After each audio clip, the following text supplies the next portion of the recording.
Right. Hello. I hope you come on in and join us. Welcome to the Root and River webcast. We're going to start in just a couple of minutes as people are coming in, and feel free as you drop in. People drop in. Actually, there's nobody dropping in just yet. There we go. As people drop in, as you're coming in, please go ahead and tell us where you're joining from. And yeah, what's been the most interesting thing that's happened to you today? We were just chatting about that before we hit the live button. So tell us about the most interesting thing that's happened to you today. If you are just joining the webcast, and we'll get started in just a minute. Justin, is the most interesting thing your taco delivery earlier? Yes, I ordered Torchy's. Oh, I miss Torchy's. Via favor. So I went very local. I didn't use Uber Eats, and I went with local food, hand delivered. Nice. So it was delicious. Always good. I think, when you ask that question, like what could you eat every day? Mine would be tacos, because it doesn't say what kind of tacos. Mm-hmm. There's a lot of diversity in tacos. There's a lot of diversity in tacos. Yeah.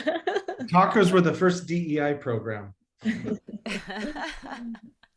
lot of diversity in tacos. I think I've eaten in fact, I think I've eaten them almost every day this week. I just got on a taco kick. And now it's Cinco de Mayo, and I'm like, I don't want tacos. I've been eating a lot of. Where are you out of again, Emily? You're not in Austin, right? No, I'm in Scottsdale, Arizona. That's right. Mm-hmm. Okay. Cool.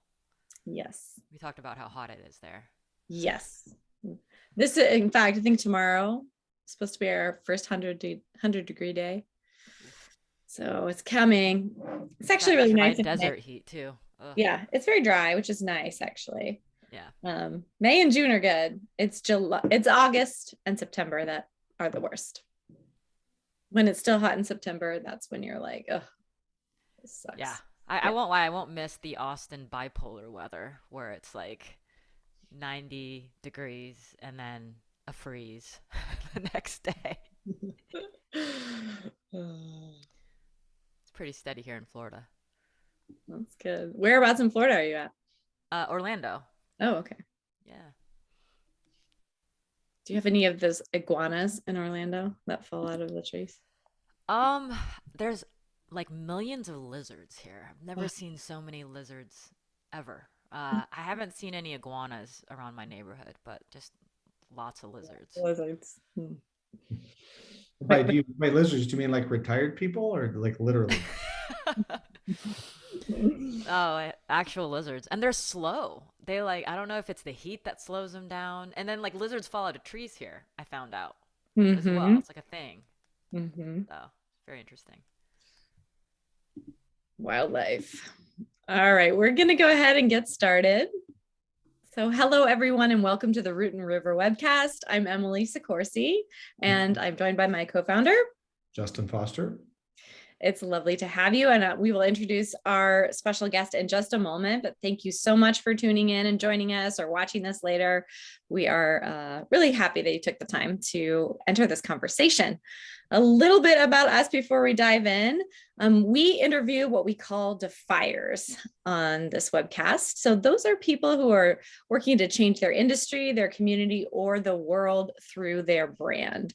And they are all leaders who are blending soul and business and spirit and self, bringing all of that to bear to be the leaders that they are. And they're all experts in what they do. They've achieved expertise.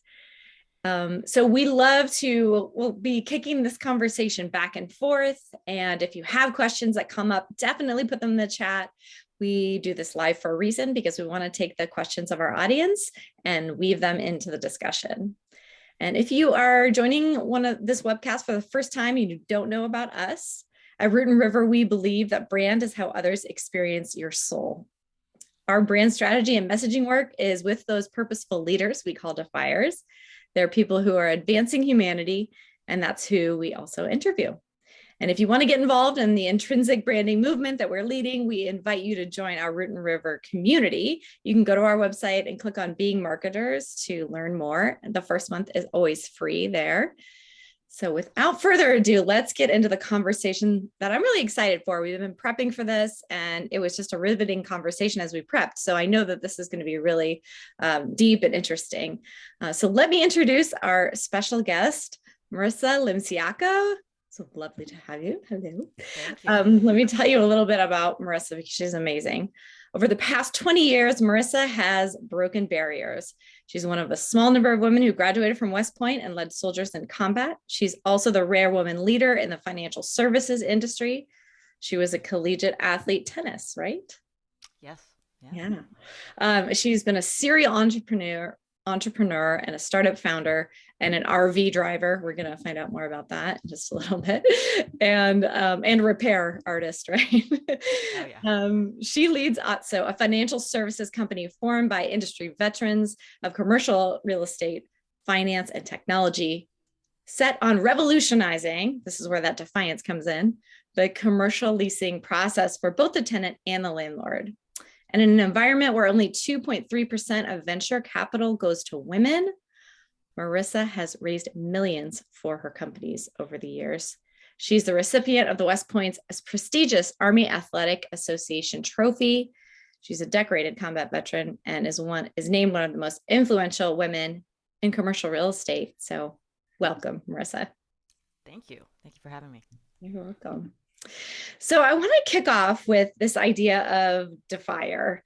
So, that's our whole framework here. And I was curious if you consider yourself to be a defier, to be somebody who's shaking things up. I think I would. Yes, I do. Just from the nature of what you just read, from the days of going to West Point, I was always just like the only girl in the room.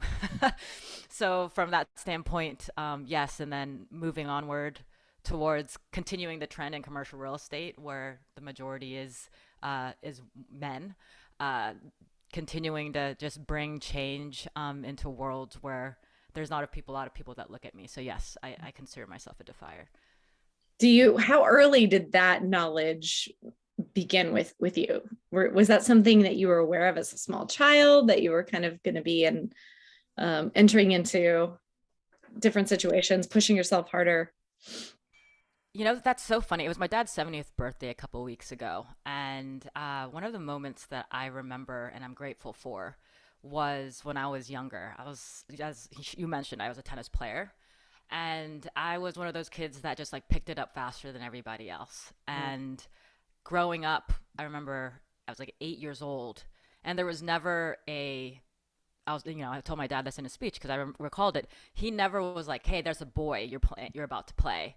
Because when you're younger like that, you're playing boys, and so it's not really till 12s that they start splitting you up in 14s. And he was never like, "Oh, you're playing this boy.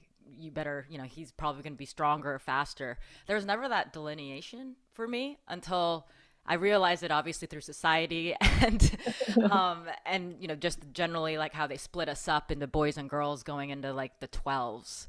So I think that's probably when I started realizing it, was probably around like 11, 12 years old. But before then it was just like, yeah, I'm just as good as the boys. There was never like that delineation to me. I can really relate to that. I played basketball. I had 3 brothers growing up, and I, regularly got stuffed, could never make a shot, could hardly dribble around my brothers. I mean, I thought I sucked at basketball. And then in middle school, I went out for the basketball team and I made it. And I was like, oh, maybe I'm good at this if I'm not just playing with my brothers who are ruthless and stronger and bigger than me. So definitely relate to that. Around that age, you kind of get a sense of being good at something, being different. Yeah. One of the and things then I used to play against boys, to train or Mhm. whatever. When I got older, I always like playing against the boys in the group to, just it's a kind of a different game. Yeah. So yeah. So most people that we have on and that we can, this community of defiers, they, kind of as you were touching on, they've been that way their whole life. It's just the conditions or the platform of which they're being defiant have changed. And I'm curious, as you navigated and worked your way through life, it's can be kind of a hard and lonely existence to be a defier. There's a great book about this called Driven by Doug Brackman, who is a psychologist studying people with ADHD as an example of this. And so I'm curious about who were some people that inspired you or encouraged you along the way? Because, no one, I mean, you have a very impressive resume and you're still, super young, but somebody probably encouraged you along the way, because you also are a very kind person.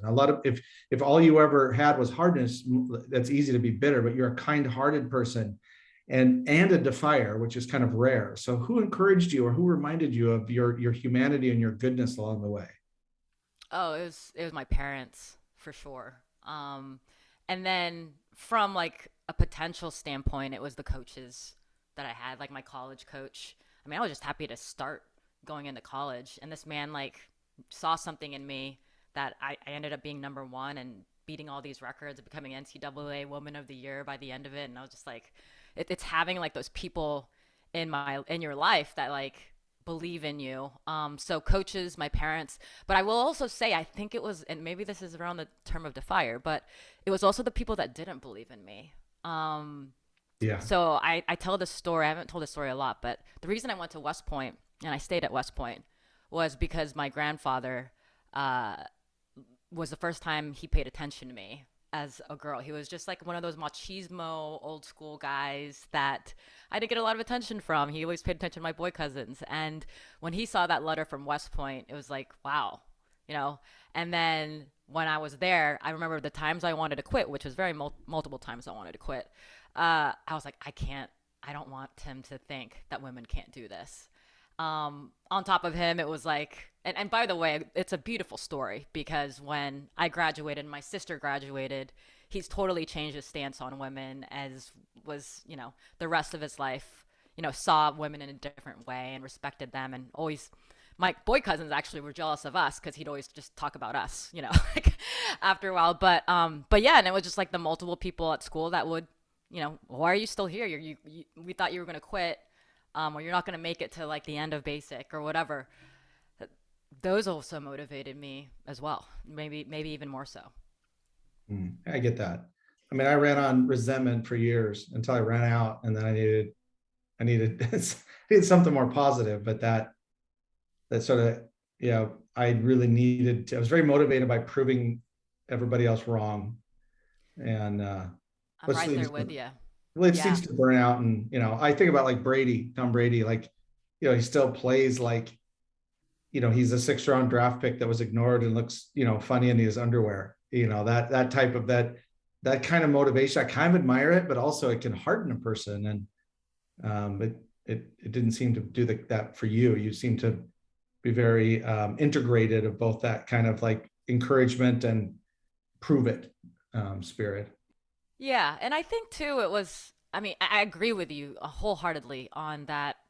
Having that spirit of I want to prove people wrong, gets people through things, but it's not sustainable. And I think as I've gotten older, it's just not healthy to approach things like that. Yes. Excuse my language, you just have to start giving a crap about like what people think. I think that's what I love about age, is you give a lot less as you get older. Yeah. You can say shit, it's okay. But yeah, we talked about this in the pre-show. It was also me realizing early on, a lot of my motivations I'm one of those like high performance anxiety people, so I was driven to succeed through anxiety and fear, and that's not sustainable either or healthy as you get older. It's just funny how it all evolves. But yeah, I'm right there with you. That used to motivate me, and I realized that just wasn't the way to do it. Yeah. I think about transition times, and you had this stellar career. You did this amazing thing going to West Point and then into the military, into active duty. So how did you transition from active duty then back into the business world? Tell us about that, because I think moments of transition are really great revealers of character, and you just learn a lot of lessons in that space, in my experience. Yeah, no, and this is like a part. I mean, that's why I love the show is sharing and realizing people. You mention all these accomplishments that I have, and everybody tends to be, oh, you had such a you had no.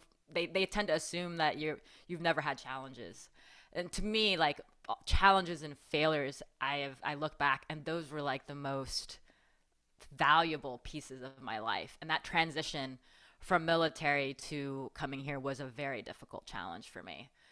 From an identity standpoint, from a, what the hell am I good at and want to do professionally, what even is available to me professionally, was extremely overwhelming, not to mention the fact that I was struggling with some mental health issues around my deployment stuff, around PTSD that I never took care of.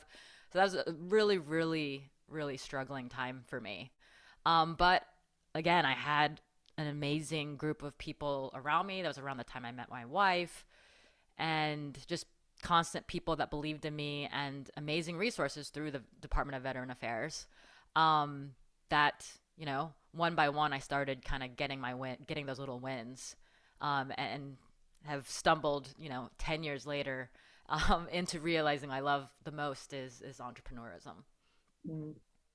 And so entrepreneurism is sort of has this addictive quality to it. I think it's like for Yeah. people like us, you can chart your own path, you can gauge your own risks and make your own space in the world. And so why the space of commercial real estate? Like what drew you in? Was that about, you know, being in that specific industry? Or was there something else that drew you into that? It's complete destiny.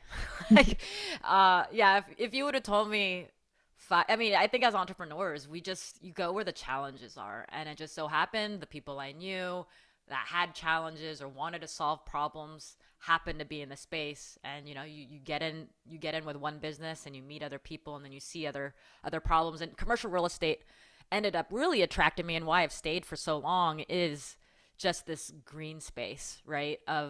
It's like probably about 10 to 15 years behind residential. They're pretty antiquated in this world.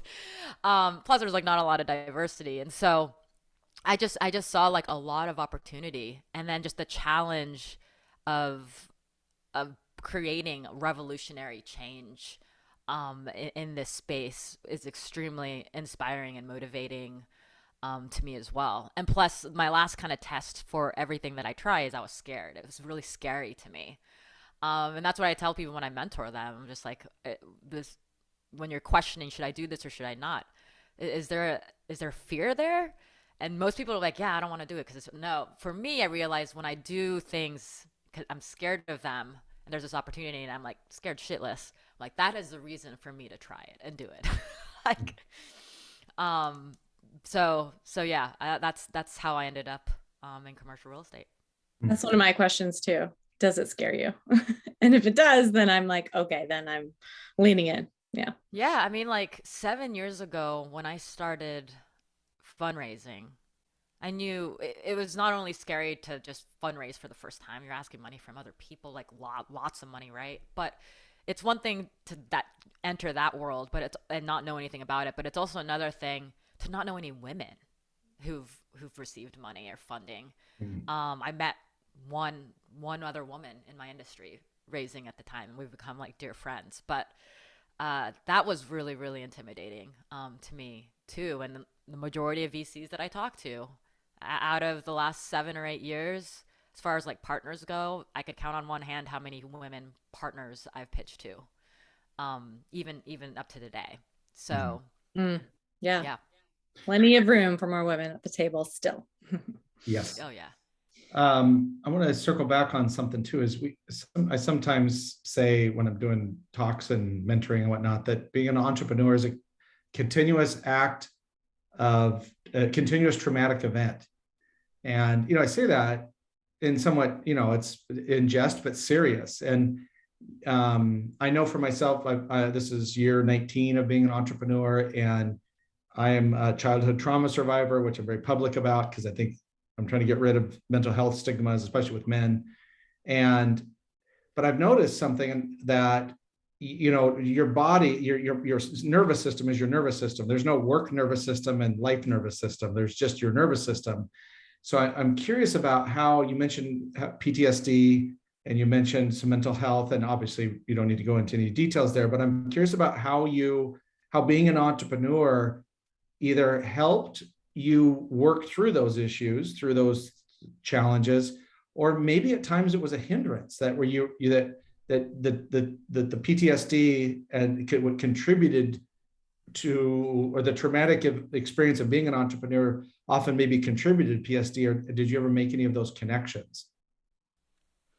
You know what? I haven't made any of those connections, although I feel that entrepreneurism actually, I think from a standpoint of reflecting back, I'd say because you spend so much of your time, maybe on going into entrepreneurism was like an escape for me to face some of those things. But once I started to, it was nothing but like, I mean, what do we joke? Like 5, 6 months in our world is really like 3 years in the normal world, Right. And why I love this lifestyle is like the amount of growth that you have it, to be successful as an entrepreneur. And when I define successful, I'm not saying, oh, like you have to me, successful as an entrepreneur is just being an entrepreneur, right? And doing it. And to be successful, you have to have self-awareness, and you have to maintain balance. And there's those years that I was extremely unhealthy to myself and my mental health and those around me. Probably as a stigma of not facing some of those issues.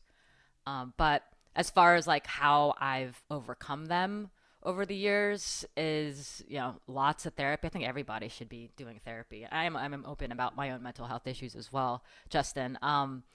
And mindfulness, meditation, just bringing those practice and habits into my life has been a game changer. That's great. I love that you used the word practice. I was presenting to a group of women yesterday about self-care and how it's not selfish, and it's also not. And I said, self-care is not an occasion, right? It's not a thing that you do once in a while. It is a steady practice that you can build in simple ways, and that can really help. I think people think like mental illness or mental health struggles, and then you have therapy, and that these are all kind of contained within one incident. But it's when you build a mental game that is healthy and you're taking care of yourself, it's much more of a practice, and less of, we need to get away from that mindset is what I'm saying. I think I don't necessarily feel like I'm dealing with any traumatic issues or one big issue in general, but even when I'm happy, or like there's always something to talk about or reflect on. And so, I mean, I still see my therapist every 2 weeks. And I tell everyone, I feel like the stigma around therapy needs to be lifted, because could you imagine how much better the world would be if everyone found a good therapist that that could help open their minds and grow, overcome things that you didn't even realize you were dealing with. I don't remember who, some media company did research on like dating apps, and they found that if you're a man and you put in your profile that you were in therapy, you had a 90% chance of matching with somebody. It was like the leading indicator above anything else. And so that's sort of interesting. But I still think we have a lot in, especially in the entrepreneurial culture, there's still a lot of bro-y stuff, and there's this sense of sort of power through and rub some dirt on it, and pain is just weakness leaving the body, and all that bullshit. And I think this is why ultimately, though, in that it's not the bros who win. It's the people that know when to stop. They know when to be strategic. I think it's very similar, like in military, like combat strategies. It's the strategic pause, that the ones that are good at the strategic pause that actually ultimately win. And there's a nuance there that I think is much more common outside of bro culture. Yeah, well, and it doesn't help that Hollywood glamorizes, the kind of crazies like Right. that we crashed and all of that, and so people make those assumptions, or just like the types of founders that are getting the publicity are those, when in reality I know so many like successful founders, like billionaires, that are just the most humble, amazing, quiet people. And like those are the stories that and the types that aren't talked about enough, that give this false sense of like, just, yeah, and new entrepreneur. It's like they feel like going, and I remember I was like this too. It's like, oh, entrepreneurs, you see the movies or you see kind of Silicon Valley. I have to like totally sacrifice myself. And that's not actually not just the world of entrepreneurs, it's the world of our society, Yeah, right? right. Is this whole aspect of self-sacrifice Yeah. and working hard now and being miserable for the whatever you're working towards. And what you realize after accomplishment is that because of human nature, you're never satisfied. Right. And then you realize life's too short. Why am I like slaving myself and being miserable and putting myself in this bucket when like at any moment like I could lose all of this? It's just like life's too short. Yep. Just a, I think, backwards approach. And I Mhm. think a lot of it is attributed to our society. So whether you're an entrepreneur, you're a McKinsey or Bain consultant working on Wall Street, Yeah. I mean, all that mindset's kind of ingrained, right? In those ways and in those industries. I'm curious with that, because I think a lot of this has to do with sort of boundary setting. So, as a person who's super driven, and you kind of alluded to this earlier, being super driven and sometimes being in out of balance with life and work and that kind of thing. Not that there is perfect balance, but a harmony. So, how do you set boundaries now to protect your mental health, protect your time, and not kind of, because I know you're incredibly driven person. So, how do you do that, and what's your approach? It is, well, first of all, there's this sacredness about my morning ritual that can't be touched. That's a big boundary for me. Is even like I don't have meetings that start before 9 a.m. because like that's like my time. Whether, I mean, I could be starting working, but like I always start my day with a meditation, gratefulness, and exercise. Like write down like my priorities, and really just kind of get my mind ready for the day. So that morning ritual, and then not checking email, like putting my phone in like a different room. And it's way easier said than done. And by no means am I perfect at this, but just getting out of the habits, and I've been reading a lot of books on like habits, right? Is being able to stop, like get my phone and not put it in a totally different room, or not check my emails. I've gotten a lot better about not checking emails past a certain hour, or just checking it, because you don't realize this, but checking emails is a lot like going on social media after a while. It's like distraction. Oh, let me see. I don't want to work on what I'm working on, so I'm gonna like refresh my inbox, and oh, I could easily answer this email. Then you just get all over the place. I've put a lot of effort, especially in the last year, to being extremely deliberate about how I spend every minute of my day, and where my focus is. And I think that's it's been a game changer as far as clarity, coming up with better ideas, being more positive in general. Don't get me wrong, and there's days where I'm feeling like I'm all over the damn place and I can't focus.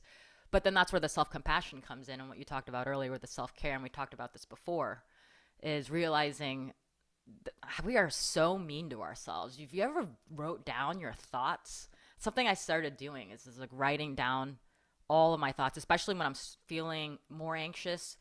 And you write it down and then you rationalize it, and you're like, it's pretty ridiculous that these are the thoughts.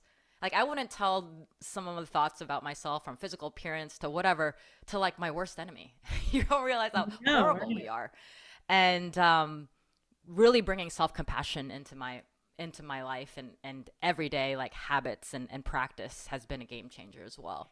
Mm, yeah. So following up on the boundaries question, Marissa, as you've done fundraising and you've gone out and you've done the pitches and everything, the how have you kept your boundaries, in the sense of how did you know when to say yes and when to say no? How did you know what were some of the intuitive tools or boundaries that you had in place to really make good decisions about who you partnered with along the way in your various enterprises? Well, I mean, I have to say there's points in my journey where unfortunately we were in a point where I didn't have that luxury of making that decision.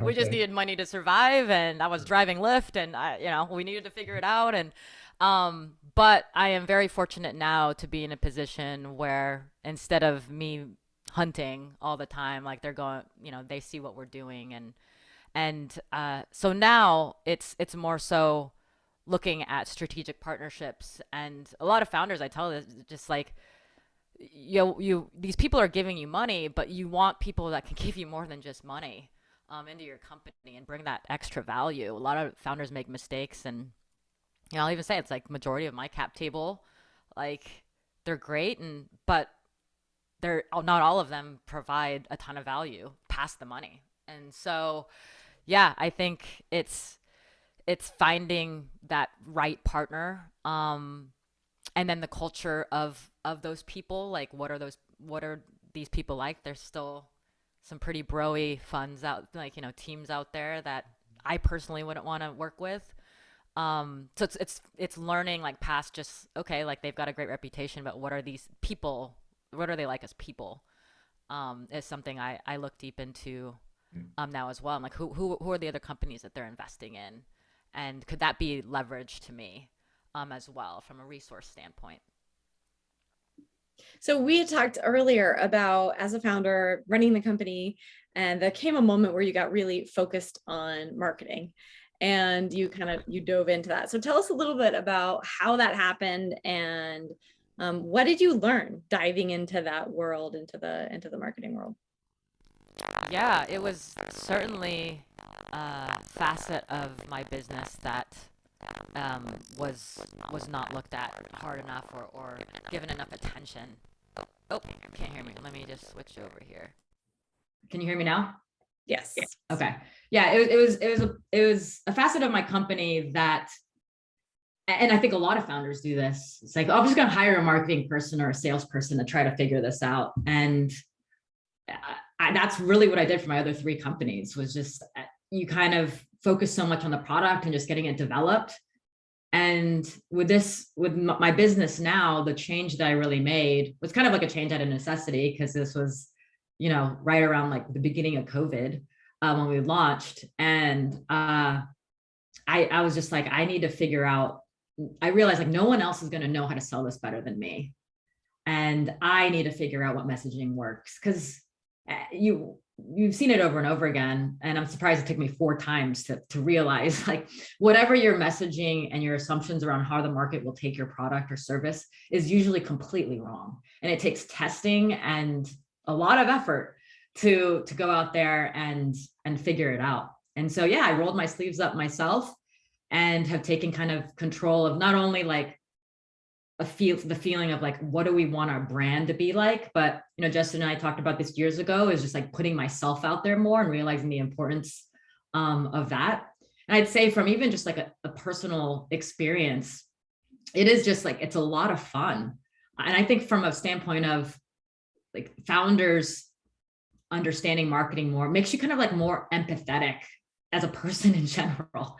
It is really, it's one thing to make assumptions about how value props help someone, but it's another thing to actually like sit in their shoes and understand what will get me to even pay attention to you, from like the top funnel point of view, but all the way to the customer journey experience that, we obsess about our customer journey every week.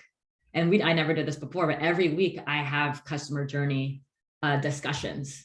And it's fascinating how the littlest details come out when you're just constantly paying attention to that journey. I mean, so that's not as much marketing as it is like kind of sales process and whatnot. But yeah, like every quarter, my co-founders and I are like, what do we want our customers to say about us at the end of the day? And how do we want them to feel? That really drives a lot of our operations and our goals at this point. Yeah. Yeah. In that initial conversation we had, which seems like it was like 50 years ago, but I remember we were talking about branding and marketing and about the face of the brand, the personal brand of a leader. And, there was reticence, would you say, to that idea? Yeah. Back then? A lot. And so I've watched your trajectory, and what I love, and I'm curious about how you got here, is that most founders know, okay, I got to go do some of this shit, even if I don't want to, like I got to. And so what they inevitably do is they shoot some videos about their products in a very inconsistent way. Maybe finally their marketing people get them to sit down long enough to shoot a video, and it's super boring. But what you did is you went to the other end of resistance to like telling your story. Like you were very transparent. You are very transparent. And there's a kind of a lighthearted fierceness to the way that you communicate. It's very unexpected. And so I'm curious about, you kind of jumped over the product pitching just into telling the Marissa story. And what were the mental machinations you had to go through there to get to the point where you're like, okay, I'm going to do this, but I'm going to do it my way, the way I want to do it? Yeah. I mean, I think like when we met like 7 years ago, and you were alluding to, I think it came down to confidence back then. So I don't think, I was just in a place where I was in a brand new industry that I didn't sense that I was an expert in, and even to like, towards the sales aspect, walking into meetings, I felt intimidated. And so there was kind of like this imposter syndrome around, it's like, why would I put myself out there if I don't feel like I'm the expert? But over the time, I've certainly like overcome that. So I think part of it is, especially in the last 2 years, is growing my confidence and growing. It's like, I am an authority. I am one of the most influential women in the industry.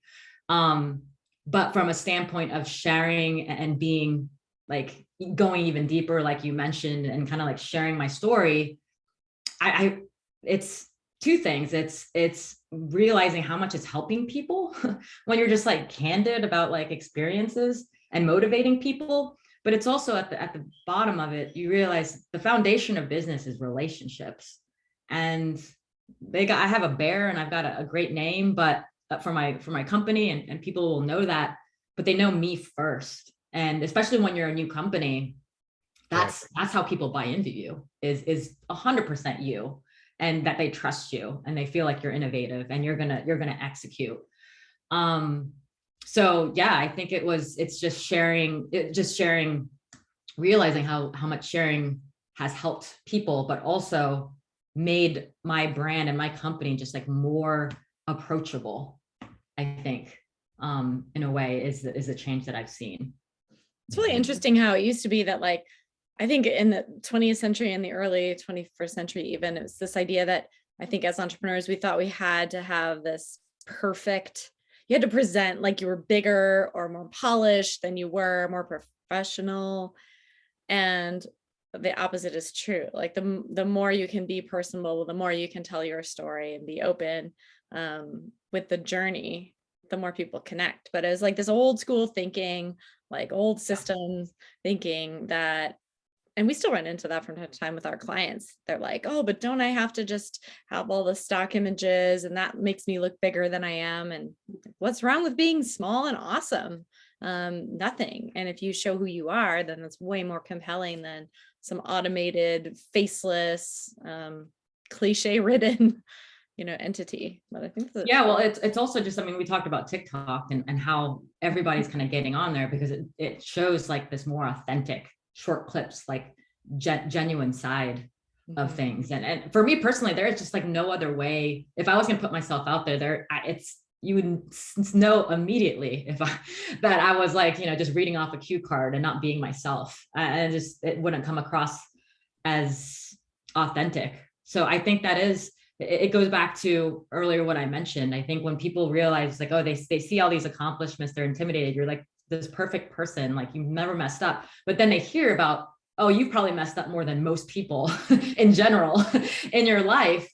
Then they're like, oh, wow, like if this person could do this and get to this level, then I could do this. And I shouldn't be scared to making these mistakes because she's made these mistakes as well, or she's encountered these same situations as well.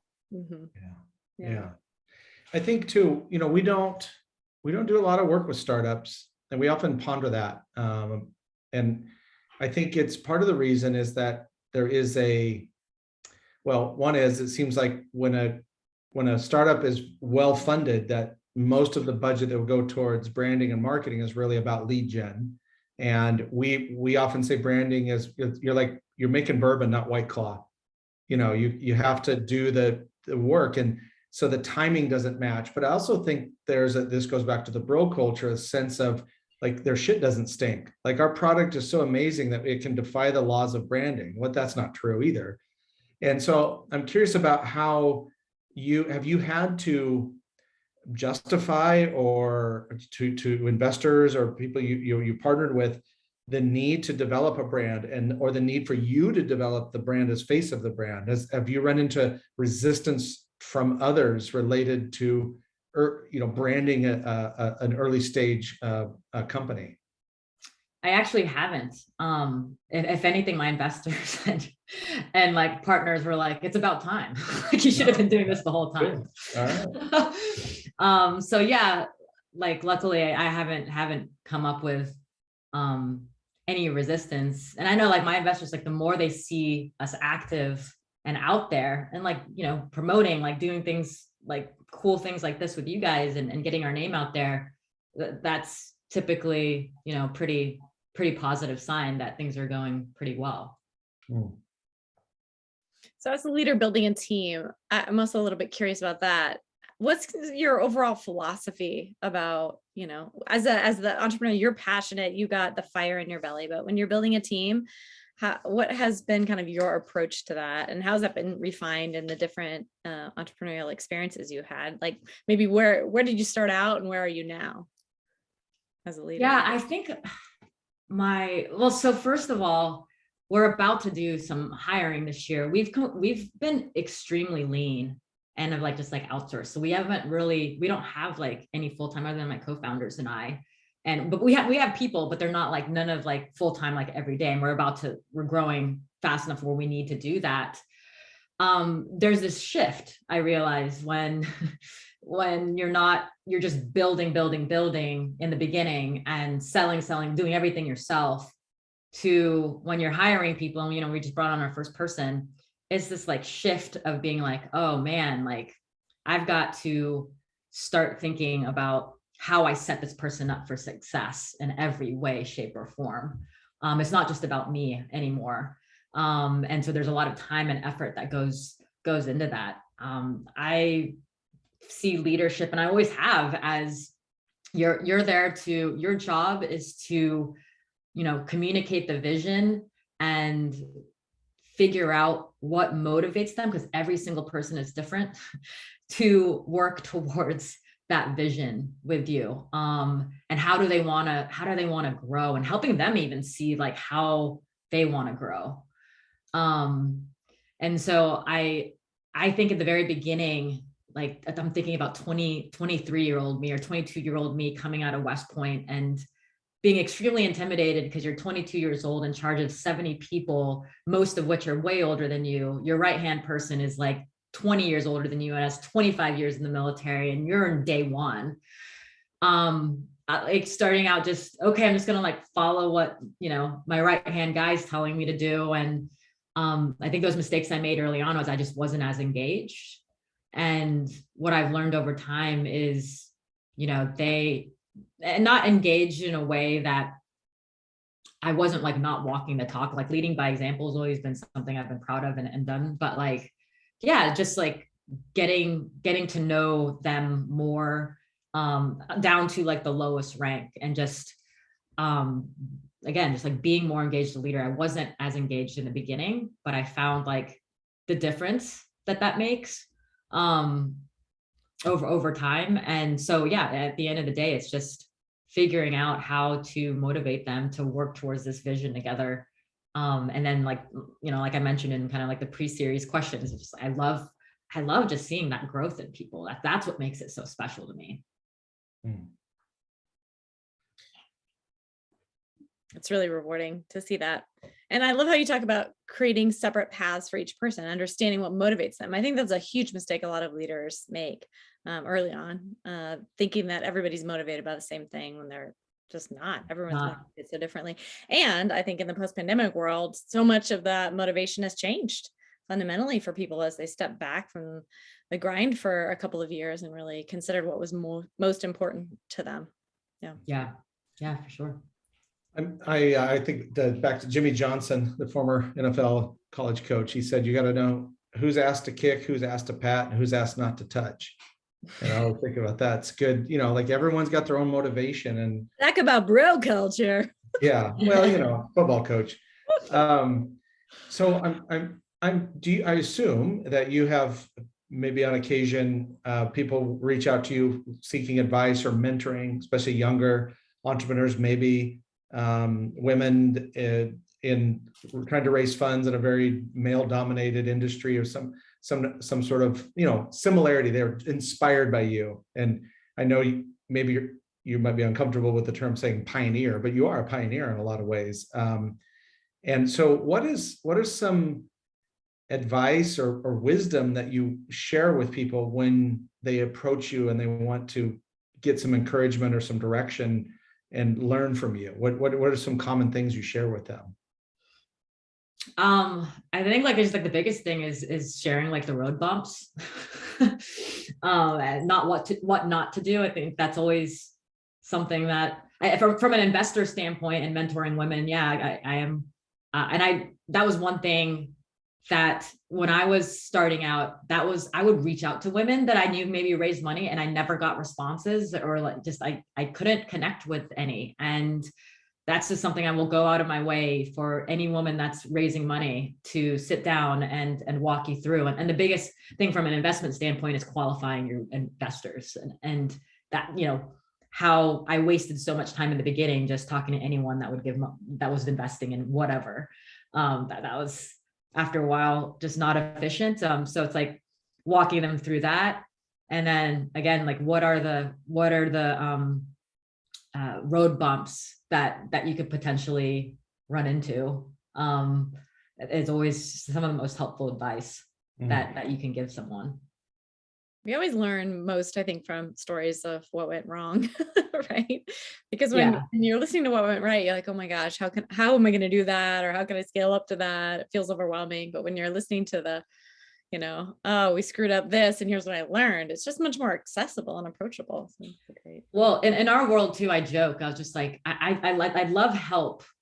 I know very much while I'm navigating through a dark room, I just need you to help me not poke my eye out. I'm going to run into chairs. I'm going to run into tables. It's just our world.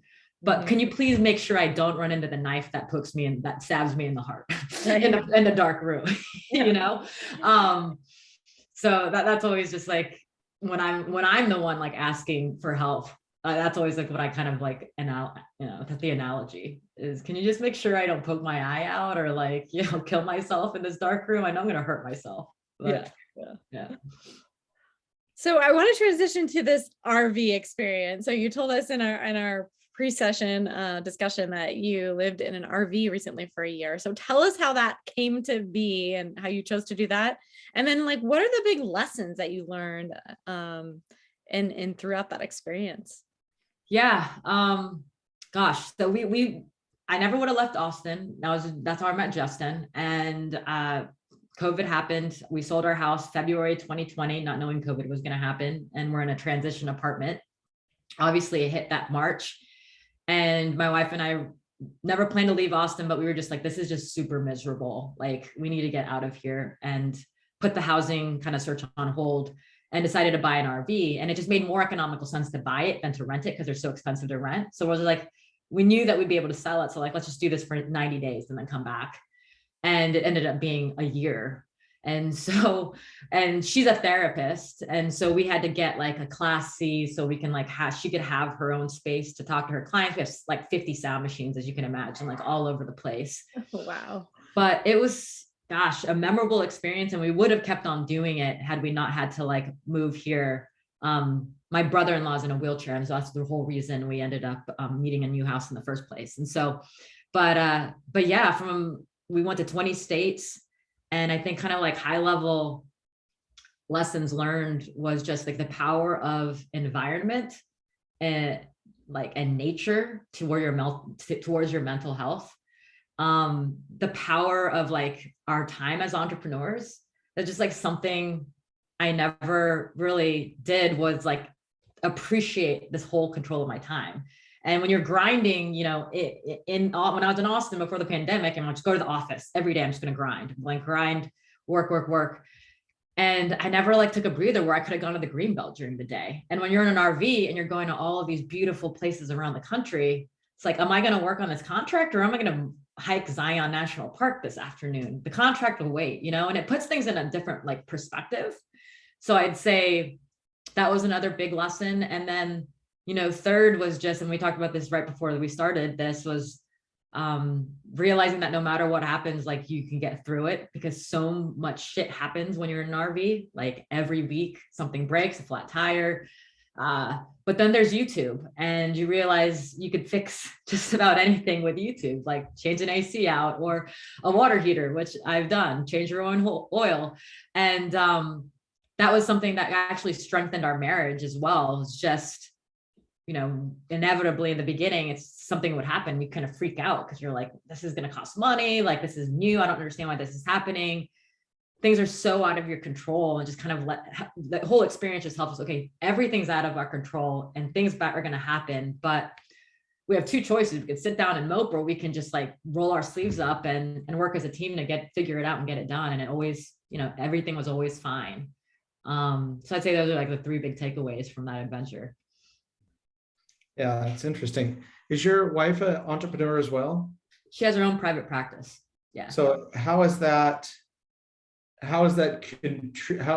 contributed to the marriage then, that both of you are entrepreneurs? You kind of get, you know, the pressures and everything. Is how do you, I mean, especially in an RV, how do you talk about boundaries? Like how do you know when you're where the lines, are there lines that need to be defined related to, this is mine, this is yours, you know, how do we know we're talking about business when we want to talk about something else? Like, how did you navigate that? Because that's true if you're in a big house, but at least in a big house, you could go to your office, you know, like in this case, you're being an entrepreneur and a spouse, a partner at the same time. How did you navigate that component of it as both of you as entrepreneurs? Yeah. So I think what's kind of nice is like she has HIPAA, so there's not a lot she could talk about her work other than like scheduling and maybe wanting more clients. But I'd say it's just, I think something we'd like always established, even when she was starting her private practice. Like she started her business 3 years ago. And I remember being excited for her, but she wanted to figure it out. I learned very early on, she doesn't want my help. Like she wanted to figure it out. I gave her some tips, but like, just as you can imagine, you want to just help this person out, your spouse, and kind of help sit by him, do everything, figure out marketing and stuff. But she didn't want anything to do with me, like being so hands-on. And I think that kind of boundary that we set early on in our businesses was that. And then really, I think, like I said, like you're in this like 200, 150 square foot space the whole time, and you're working, and just at the end of the day, it was just so good. I need to get the heck out of this place, walk around, like hike or whatever. And, you know, sometimes we needed our own space as well. So it was just like communicating that. But I think it was just that whole aspect of being in beautiful places, and there's a different place like every time to look forward to, that we never really actually got bogged down in that every day, like, oh, you know, like this sucks. Like, because there's always something to look forward to, like every week. That's so interesting. Do you think you would do it again? I mean, now you're 100%. We're actually looking at buying another one next year. Yeah, that's beautiful. So, I know that a lot of our audience, they're defiers, but a lot of them are a little bit more quiet, or they struggle with being the face of the brand and kind of stepping out, and even just in general, away from brand. Just like it's difficult to, especially in this day and age, to step out and show people who you are. We're all still in this very early process of reemerging from the pandemic and from being a little bit more insular and, you know, more protected inside of our bubbles. So that's a frequent topic of discussion for us in our community. So how do you kind of, do you take time away, you know, being a person who is a bit reticent, but now has opened up more? Like, do you still find that there are struggles associated with that? And then how do you counterbalance those? Or what would you say to people who are somewhere on that journey? As far as just like how much I expose myself, like how much I show of my life on social media or Could be that, or it could be like knowing do you like take breaks sometimes? I've been on a break. Yeah. I posted my first TikTok this week, but I definitely like needed a break from social media. I found myself, I think it's like discipline, right? Especially with social media, it's so important, but you can also get like wrapped up into it. And when you're a founder, that's very important, but there's also other things. Like I'm bringing a new product to market right now, which is why I had to take a break from that. But I think it's just being mindful of how much that is like playing in, and then like going back and like looking at the likes, or you have to look at the data, right, at the same time, which cannot be healthy as well. Right. And so one of the things, I hired someone to help with some of this stuff, so I'm not looking at it as much. And number two, it's also like, and y'all know that y'all are marketers, but just the discipline of like creating a batch content in like short periods of time and then scheduling it out, versus like, I remember in the beginning, I'm like, oh my gosh, today I've got to like film something, versus like filming a whole month's of work in like a day or half a day. Right.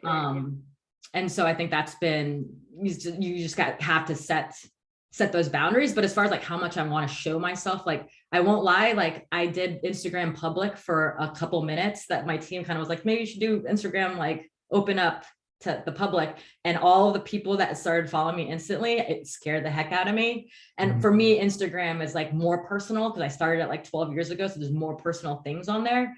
So I was just like, okay, I'm just gonna turn it off.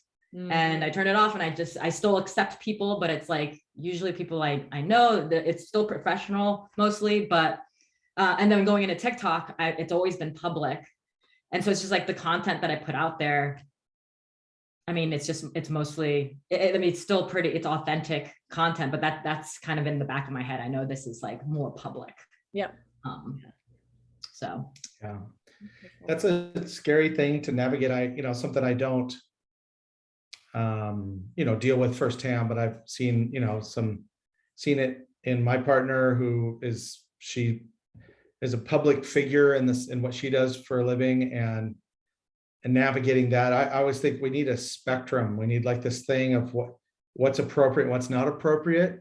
Understanding when someone's an entrepreneur, that the line between personal and professional is not neat, and that you have to assume that everything that, if you're engaging with an entrepreneur or a well-known person, it's all personal in the sense of don't be a dick.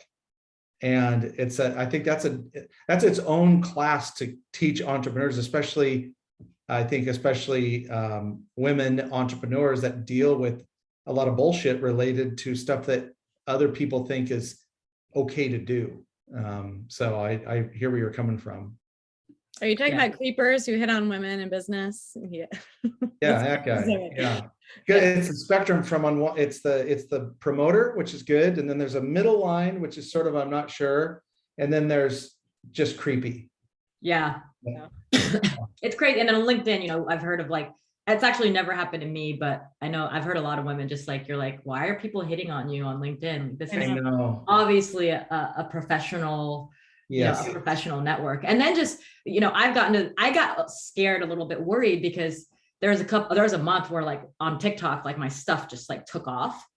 And as you can imagine, like all the comments come in, and I was just like, I just realized I cannot read all these. You could get so tied up in that stuff that you have to protect yourself from that. Once you start getting traction, is being very, very strict with those boundaries that you draw for yourself, and like how far you're willing to go to be engaging, because you have to be with your followers, versus just like, I can't bring this into my mindset at all.